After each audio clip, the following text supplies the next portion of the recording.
चलाएं तो क्लोज, क्योंकि मुझे लगता है वो ज़्यादा हो करेगा। तो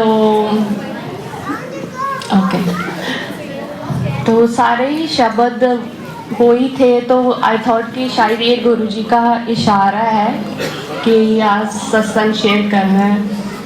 तो last year I think Sheenu और सिमरन के एनुअल सत्संग था, तो वहाँ पे भी मैंने सत्संग शेयर करा था इनायत का। एक्चुअली गुरुजी ब्लेस्ड हर न्यू लाइफ। इसने एकदम से ब्रेथ होल्ड कर लिया था। मैं डिटेल में नहीं सत्संग शेयर करूँगी, पर एकदम पेल हो गई थी, ब्लू हो गई थी। मेरे हस्बैंड डॉक्टर है, उन्होंने भी इसको CPR करा, पर फिर एम्बुलेंस को कॉल करा, एम्बुलेंस के आने तक एकदम स्टिफ हो गई थी। तो गुरुजी का ही स्वरूप है हमारे ड्राइंग रूम में, तो मैंने गुरुजी को ही प्रे करा था और गुरुजी का जल इसके मुंह में डाला, और जैसे डाला तो एकदम से इसने अपनी आइज़ ब्लिंक करी। तो लास्ट ईयर मैंने गुरुजी का शुक्राना करा था, क्योंकि बहुत ही हमारा वो साल क्रिसमस के टाइम इसको ऐसा हुआ था, और उसके बाद 1 ईयर बहुत ही ऐसे स्ट्रगल में निकला कि हर दिन ऐसा लगता था कि क्या होगा। और उसके बाद गुरुजी से प्रे करा था कि नेक्स्ट ईयर गुरुजी बहुत अच्छा रहे। But in January, मेरा brother all of sudden within 15 days he was diagnosed with a very rare disease. Is a autoimmune disease है, उसमें अपने बॉडी के सेल को मारना शुरू कर देते हैं। और he is younger to me, और एकदम से ही वो चीज़ हुई कि पता ही नहीं चला कि कैसे उससे निकले। तो मेरे पास तो गुरुजी है, तो गुरुजी को मैंने प्रे करा कि गुरुजी आप इस चीज़ से हमें जैसे भी है निकाल देना। तो उसके जब टेस्ट हुए तो वो वर्स्ट से वर्स्ट चीज़ होती जा रही थी। तो उसका हार्ट के ऊपर ट्यूमर बन चुका था, और वो 7 काफ़ी बड़ा था उसका साइज़। तो डॉक्टर्स ने बोला कि इसकी बॉडी भी इतनी ज़्यादा अंदर से कमज़ोर हो चुकी है, तो वो उसका ऑपरेशन भी नहीं करेंगे, क्योंकि अगर वो सर्जरी करते हैं तो उसको वेंटिलेटर पे रखना पड़ेगा, और आफ्टर दैट उससे उतारना बड़ा मुश्किल होगा, क्योंकि उसकी बॉडी इतनी ज़्यादा वीक हो चुकी है।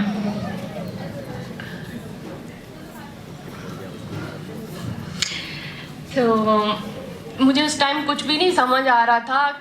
उससे पहले कभी लाइफ में इतनी मुश्किलें देखी भी नहीं है, तो शायद मैं यही कहती हूँ कि आज वही शब्द चले कि उस वक्त मैं गुरुजी को ये प्रे करती थी कि गुरुजी काश शब्द होते, क्योंकि उससे पहले मुझे कभी नहीं लगा था, होते तो हमेशा ही है, पर ऐसा लगता था कि शायद वो फिजिकली प्रेजेंट होते। तो उनसे मैं बहुत सारा कुछ बोलती, उनके गले लगती, उनको बताती कि मैं कैसे करूं, बिकॉज एक बॉन्डिंग ही ऐसी है ब्रदर सिस्टर्स की और सब कुछ। तो मैं रोज़ हर संडे गुरुजी का सत्संग सुबह करने लगी, अकेली गुरुजी की लगाती थी दरबार और स्वरूप, और मुझे ऐसे ही लगता था गुरुजी मेरे सामने बैठे हैं। और आज वो शब्द चला कि गुरुजी बदल दो मत्थे दिया तकदीरा, और मैं वो बहुत सुनती थी। और मैं गुरुजी को कहती थी कि गुरुजी सब न्यूरोलॉजिस्ट ने सब ने उसको मना कर दिया है, and they said it's not possible. But मुझे लगता है कि शायद आप ये तकदीर और ये माथे की लकीरा जहाँ शायद उसकी किस्मत में जो लिखा वो आप चेंज कर दोगे, क्योंकि आप खुद ही तो भगवान हो, सब कुछ करोगे। तो अगर उसकी लाइफ भी कट चुकी है तो आप शायद जोड़ दोगे। और मेरे अंकल हैं, वो बहुत अच्छे एस्ट्रोलॉजर है। खैर मैं गुरुजी से जुड़ने के बाद कभी उनसे कभी नहीं पूछा, तो मेरी भाभी ने उनको पूछा, तो उन्होंने बोला कि चल मैं नूर को कॉल करता। देन अंकल सेड कि उनको नहीं लगता है कि वो इस चीज़ से निकल पाएगा, तो मे बी समथिंग कुछ बहुत ही बुरा होगा। तो उसके बाद खैर थोड़े छोटे मैं कर सुनाती हूँ, क्योंकि उसके बाद उसका कार्डियोलॉजिस्ट ने बोला कि चलो अब इसका ऑपरेट कर लेते हैं, तो उसके कुछ टेस्ट थे। तो रंजू इंडिया गई हुई थी, तो मैं एकदम से इतनी अपसेट थी, सो आई वाज आउटसाइड। तो मेरी बेटी प्ले कर रही थी और मैं रोने लगी, एंड देन शी सेड कि मम्मा आपको क्या हुआ? तो मैंने उसको बोला कि ऐसे तुम्हारे जैसे तुम अपनी सिस्टर से इतना करती हो, तो ऐसे ही तुम्हारे मामा भी बीमार है। Then she said mamma look at the moon, that is Guruji, so just pray to Guruji and that वो प्रेयर गुरुजी उसके तक पहुंचा देंगे। तो मैंने सोचा इतना छोटा बच्चा ऐसे कैसे बोल सकता है। सो गुरुजी थे जो उस वक्त संभाल रहे थे और हर चीज़ बता रहे थे। तो रंजू को मैंने फ़ोन करा कि रंजू आप इंडिया में हो, तो आप बड़े मंदिर जाना और उसके लिए प्रे करना। और वो गुरुजी की ब्लेसिंग थी कि रंजू ने बोला मैं उसके लिए लोटा भेज देती हूँ। तो उसके टेस्ट से थोड़ी देर पहले इसने ब्लेस करा के लोटा भेज दिया। तो उसने जल पीना शुरू करा, तो विद इन वीक उसके जो नेगेटिव थे ये सारी बॉडी में, उसकी पॉजिटिव में वो काफ़ी बॉडी उसकी रिकवर कर गई। Then they operate and okay. तो उसके बाद उन्होंने ऑपरेट करा, पर आप एक गुरुजी का एक करिश्मा था कि जहाँ पर तक उन्होंने बोला था कि आफ्टर 1 वीक वो उसको वेंटिलेटर से उतारेंगे और वो उसी शाम को ही वेंटिलेटर से उसकी बॉडी रिकवर कर गई। और उस आफ्टर आई थिंक सुबह जो उसकी कंडीशन थी, अगर मैं कहूँ तो शाम को सुबह उसके पूरे पाइप्स लगी हैं, ही कांट ब्रीथ और सब कुछ वो मशीन कर रही है। शाम को ये मिरेकल ही तक क्या था कि वो शाम को बिल्कुल उसको उन्होंने इमरजेंसी से शिफ्ट कर दिया। सो और जो उसके बाद उसकी मेन चीज़ थी उसकी बायोप्सी। तो मन में बहुत था इवन डॉक्टर्स को भी कि कहीं बायोप्सी में उसका ट्यूमर का कैंसरस ना आ जाए। तो उसकी बायोप्सी का रिजल्ट 14 फेब को आना था। तो गुरुजी ने सारी चीज़ें पहले ही बता दी थी। गुरुजी का ग्रंथ है, तो उसको मैं जब भी खोलती थी तो गुरुजी ऑलवेज आंसर मी। तो उस दिन मैंने खोला तो किसी का सत्संग था और वो सेम सिचुएशन थी जो मेरे ब्रदर की थी, और गुरुजी ने उसमें सब बताया था कि तुम ऐसे कुछ 1-2 चीज़ें बताई थी कि ऐसे गुरुद्वारे में चढ़ाओ और वो हार्ट सर्जरी बिल्कुल ठीक हो जाएगी। So we did the same thing और वो सब कुछ ठीक हो गया।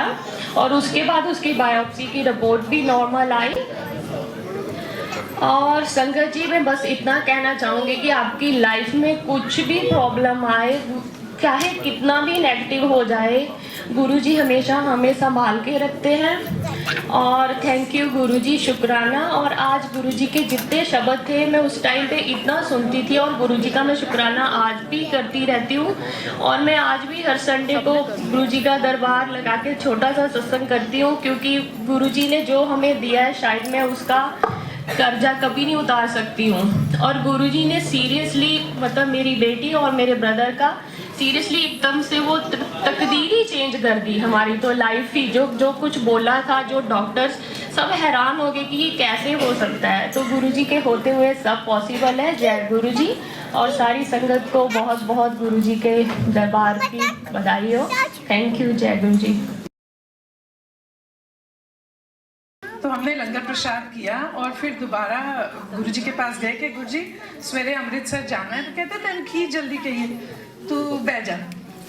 एंड मेरा बेटा फिर बैठ गए। 11:30 बजे के करीब कड़ा प्रसाद आया। एंड कड़ा प्रसाद गुरुजी के लिए एक छोटी सी कटोरी में आया। करीब आई थिंक अबाउट 20-25 संगत बैठी थी।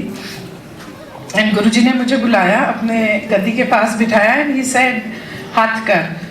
जैसे ही हाथ किया तो उन्होंने अपनी कटोरी से कड़ा प्रसाद हाथ में दिया, और वो इतना गर्म था जो मैंने बहुत बाद में रियलाइज़ किया, वो भी मतलब गुरुजी के चलाना के बाद, कि जो कड़ा प्रसाद हाथ में होल्ड करना मुश्किल था वो खा रहे थे स्माइल के साथ। और वो बड़ी मुश्किल से मैंने कोशिश की कि वो गिरे ना, और वो हाथ में उसको थोड़ा सा अल्टी पल्टी मार के किसी तरह उसको ठंडा किया और खाया।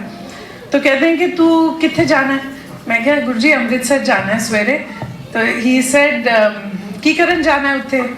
तो आई थॉट कि मे बी 97 से जुड़ने के बाद भी वो उनकी लीला के उन्होंने पता नहीं लगने दिया कि he is the Lord himself. तो मैंने कहा गुरु जी उत्थे हरमिंदर साहब है, बड़े लोग दर्शन करने लई आंदे ने, ते ओ गुरु गोबिंद सिंह जी ने अपने आप अपने हाथ नाल लिखे हुए ने, ते ओ गुरु ग्रंथ साहब, ते उन्हां दे दर्शन करने लई जाना। कहते हाँ मैंने पता है, तू बह जा। एंड करते करते लंगर प्रसाद कराते कराते उस दिन उन्होंने 9 बजे एक लंगर प्रसाद, 11:30 बजे कड़ा प्रसाद, 1:30 बजे एक लंगर प्रसाद, 2:30 बजे चाय प्रसाद और मिठाई, 3:30 बजे फिर लंगर प्रसाद कराया और 4 बजे आज्ञा दी, 4:45 के करीब कि हुन जाओ। एंड 5:15 की फ्लाइट थी टू अमृतसर। किस तरह से हम लोग घर एम्पायर स्टेट से घर पहुंचे, फ्लाइट पकड़ी एंड निकलने से पहले ही सेड उत्थे मेरी बड़ी संगत है, उन्होंने मिल के आई। तो मैंने एंड गुरुजी इस तरह से मुझे कई बार बहुत सारे काम दे देते थे। एक मेरी फ्रेंड नैन्सी है सैन फ्रांसिस्को में, अभी रिसेंटली मैं उसके पास से आई हूँ।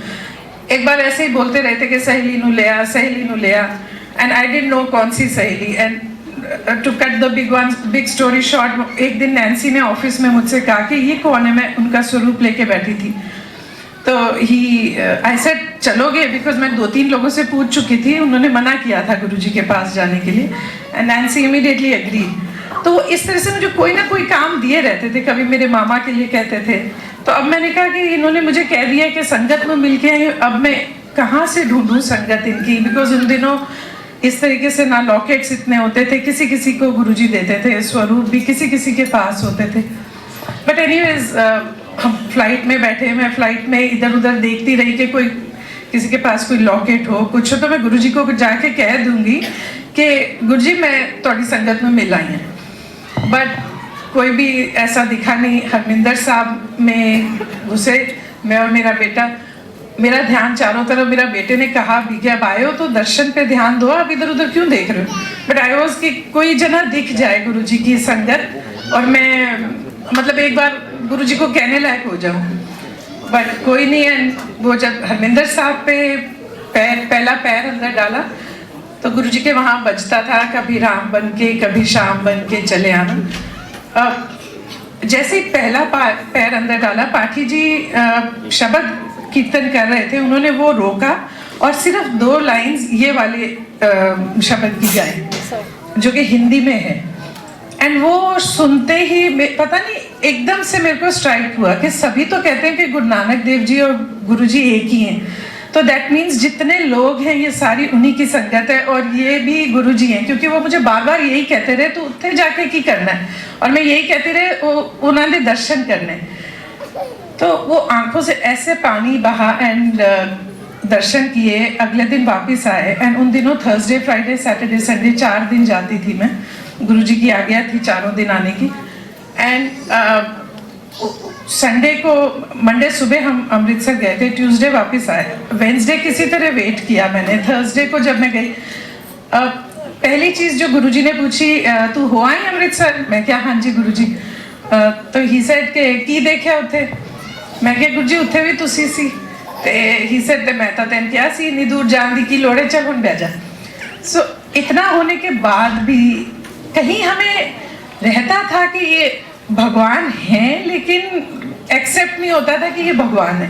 वो शायद उन्होंने होने नहीं दिया, बिकॉज हम लोग पता नहीं क्या हाल होता हमारा। बट ऐसी बहुत सारी सत्संग हैं, एक एक करके धीरे धीरे सुनाते जाएंगे। अब तो यहाँ पे सत्संग होता ही रहेगा। सो कोई और संगत अगर सत्संग शेयर करे प्लीज।